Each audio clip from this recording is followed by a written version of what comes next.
Maandiko yanasema kwamba tubuni kwa maana ufalme wa Mungu umekaribia. Mtume Petro anasema ya kwamba, anawaambia wale watu, anasema kwamba tubuni ili zipate kuja nyakati za kuburudishwa kwa kuwako kwake Bwana kwenye mioyo yenu. Ni vema mjue kwamba hakuna burudani nyingine isipokuwa ni burudani itokanayo na neno la Mungu. Hakuna kitu chochote ambacho ulicho nacho ama usicho nacho ambacho kinaweza kutuliza moyo wako. Linaloweza kutuliza moyo wako ni neno la Mungu peke yake. Hakuna mali, hakuna zinaa, hakuna mwanamke ama hakuna mwanaume anayeweza akatuliza moyo wako, isipokuwa neno la Bwana ndilo ambalo linaweza likatuliza moyo wako na maisha yako. Hakuna chochote, fanya chochote ama uwe na chochote, hakuna chochote ambacho kinaweza katuliza moyo wako. Hakuna mibangi, hakuna mipombe, hakuna umalaya wa aina yoyote ambao unaweza kutuliza moyo wako. Ndio maana umefanya umalaya kwa miaka yote hiyo, lakini wewe mwenyewe hujaona cha ajabu. Hakuna cha maana chochote ambacho kimezaliwa. Umezini, umefanya umalaya na wanawake kila namna, lakini bado we mwenyewe moyo wako na kushuhudia. Labda kama umejaa mapepo, kama we mwenyewe moyo wako na kushuhudia kwamba unavyovifanya ni vya hovyo. Hasa Yesu anasema kwamba tubuni kwa maana ufalme wa mbinguni umekaribia. Tubuni zipate kuja nyakati za kuburudishwa kwenu kwa kuwako kwake Bwana. Kwa nyie kubali kuacha matendo yenu maovu, kuacha matendo yenu mabaya na kumwelekea Mungu aliye hai, aliye chanzo cha vitu vyote, aliye chanzo cha mambo yote, ambaye yeye alikuwapo na yupo na atakuja. Yeye ni Alfa na Omega, wa kwanza na wa mwisho. Anatufundisha nini? Anatufundisha wanadamu kutenda matendo mema, kwa sababu Mungu ni matendo mema na shetani ni matendo mabaya ambayo yanatendwa na mtu yote yule, bila kujalisha huyo mtu ni wa namna gani, ana cheo gani, ana nafasi gani. Anasema kwamba tubuni zipate kuja nyakati za kuburudishwa kwa kuwako kwake Bwana kwenye mioyo yenu na maisha yenu. Pekenu hamwezi, wewe ni kijana. Yesu anawaambia wale mitume, anawaambia kwamba bila mimi ninyi hamwezi neno lolote, ya kwamba mwanadamu kwa hali yoyote ile haweza kafanya mapenzi ya Mungu kama atakuwa amekosa msaada wa Mungu mwenyewe, kwa sababu msaada wa Mungu ni uwezesho wa mwanadamu kutembea ama kuonekana katika njia iliyompasa kuendea, ambayo mwanadamu wa aina yoyote akionekana katika hiyo njia hata kuja kujutia kwa namna yote ile. Lakini siku zote ubaya wa kila namna mwisho wake ni aibu. Utajisikia vizuri wakati wa kufanya jambo baya, jambo chafu, lakini wewe mwenyewe utakuwa kiumbe cha hovyo sana. Sema kwamba tubuni, anasema kwa maana kwa kuwa ufalme wa mbinguni, ufalme wa Mungu umewajilieni. Na mtume Petro anasema kwamba tubuni zipate kuja nyakati za kuburudishwa kwa kuwako kwake Bwana kwenye mioyo yenu. Burudani ya kweli ipo ndani ya neno la Mungu. Burudani ni kitu ambacho anagawa Mungu. Hakuna chochote, hakuna mwanadamu yoyote ambaye anaweza kuburudisha moyo wako kwa namna ambayo unatakiwa kuburudishwa. Hakuna zinaa, hakuna mwanamke, hakuna fedha yote ulionayo na usionayo ambayo inaweza kuburudisha moyo wako, ambayo wewe inaweza kufanya wewe ukaa kwenye hali nzuri za kujifurahia, za kujiona na heri. Hicho kitu hakipo. Kavute bangi utajiona, kavute mibangi, kanywa mipombe. Kazini na wanawake wa kila namna, wenye shepu za kila namna, wembamba, wafupi, warefu, waliojazia, waliofanyeje, lakini hakuna burudani kwenye maisha ya dhambi. Hakuna burudani ya aina yoyote kwenye uchafu wa aina yoyote ule. Uchafu wote ambao unaufanya na utenda upo kwa ajili ya aibu ya maisha yako mwenyewe. Kwa kuwa maandiko yanasema kwamba, wapenzi, msidanganyike, apandacho mtu ndicho atakacho kivuna. Anachokifanya mtu ndicho ambacho hata kama sio leo.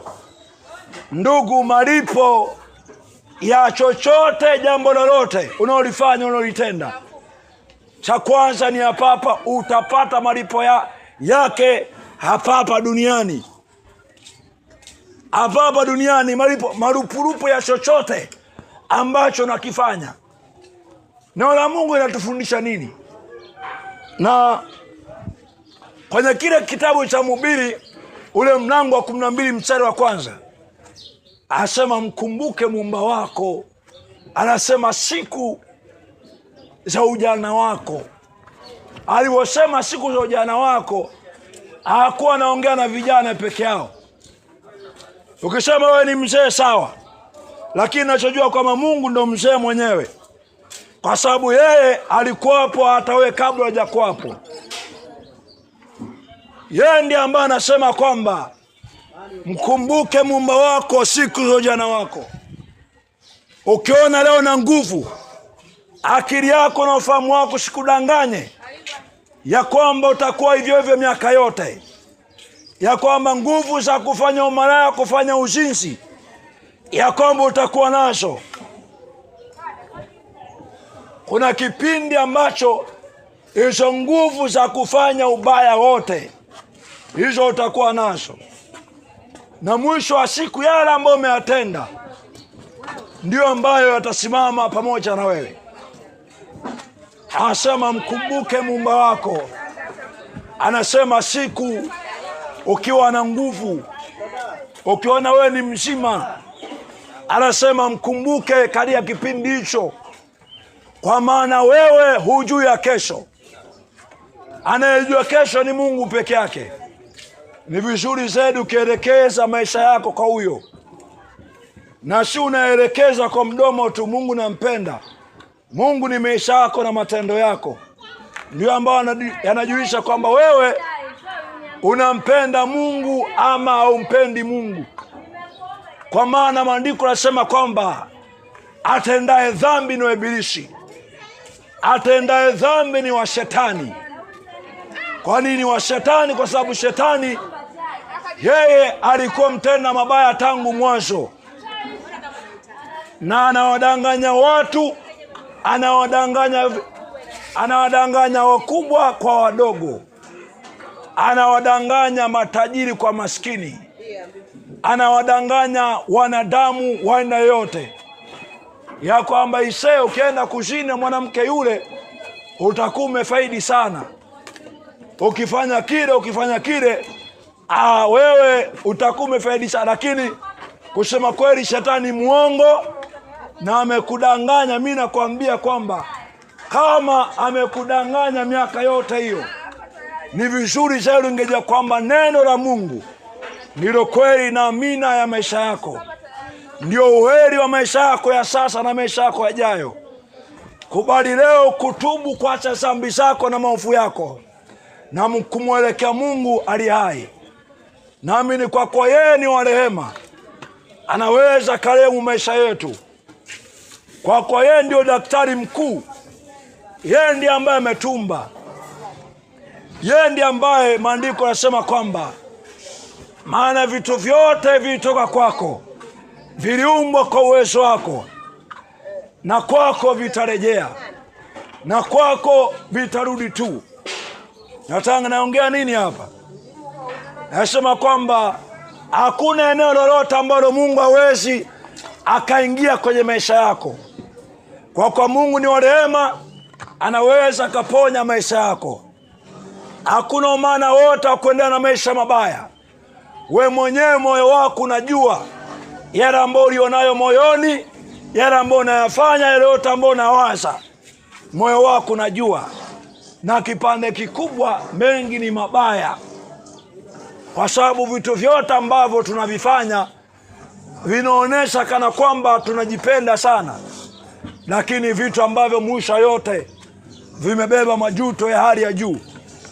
Ndio maana Mungu anasema kwenye kitabu cha Isaya ya kwamba mawazo ni wawaziayo ninyi ni mawazo ya amani, ya kuwapa tumaini katika siku zenu za mwisho, katika siku ambazo hakuna chochote ambacho ulicho nacho ama utakachokuwa nacho ambacho kitaweza kuponya maisha yako, isipokuwa Mungu wa rehema.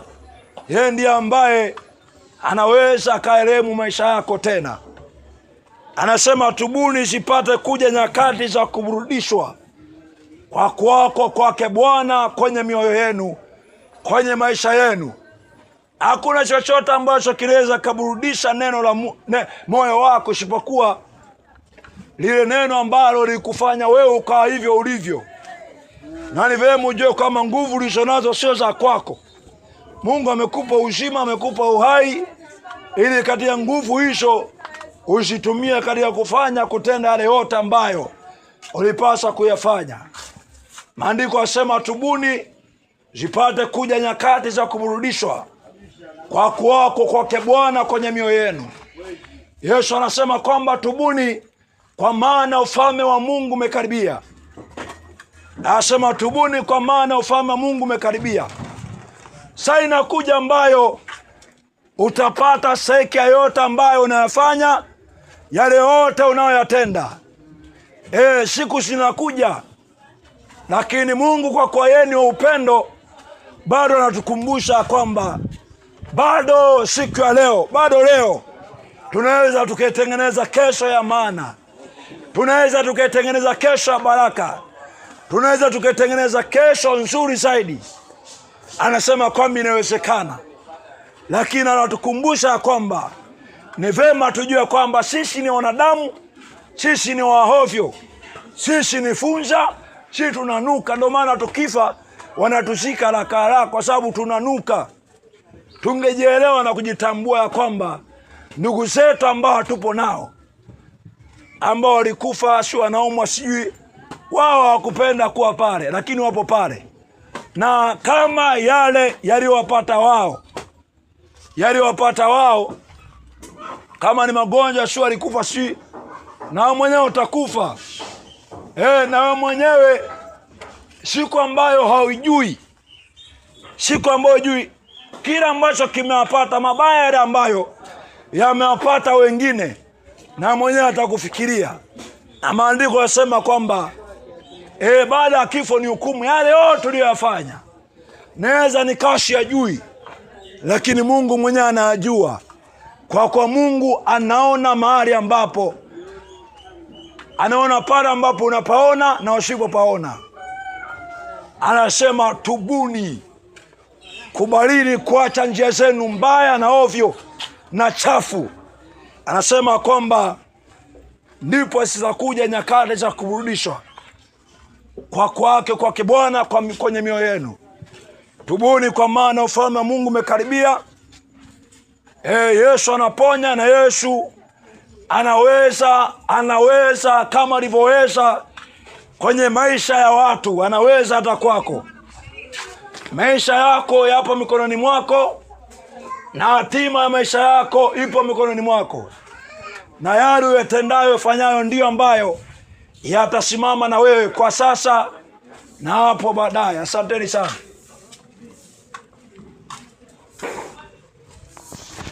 Sema tubuni zipate kuja nyakati za kuburudisha kwake Bwana.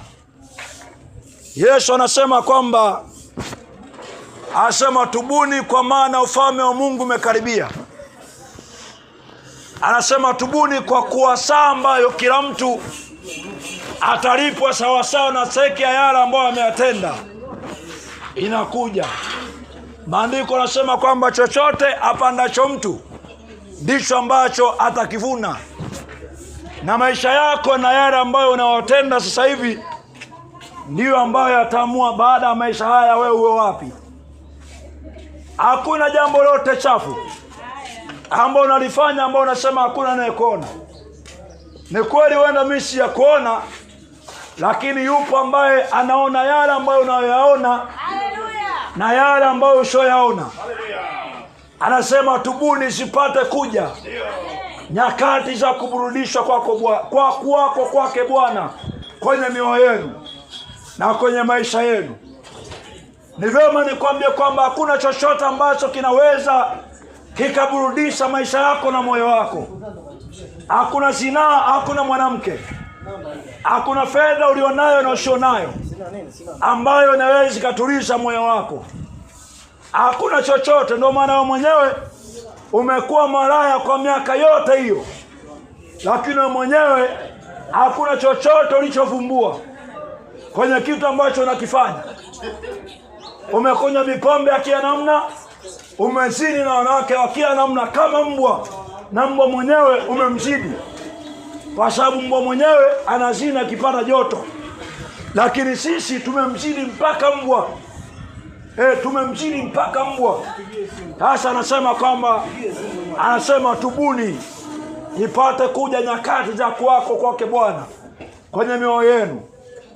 Ni wahovyo na utaendelea kwa hovyo kama utaendelea kuonekana kwenye maisha ya dhambi. Hakuna heshima yote isipokuwa dhambi imebeba aibu, imebeba utupu. Ndio maana Yesu anamwambia mtu mmoja kwenye kitabu cha Ufunuo, anasema kwamba wewe unasema kwamba mimi ni tajiri. Unasema najitosheleza. Unasema sina haja ya kitu. Hicho Mungu ni kitu gani? Lakini yeye mwenyewe anasema lakini wewe hujui kwamba ni mnyonge, una mashaka, ni maskini na mtupu. Yesu anasema tubuni kwa maana ufalme wa Mungu umekaribia.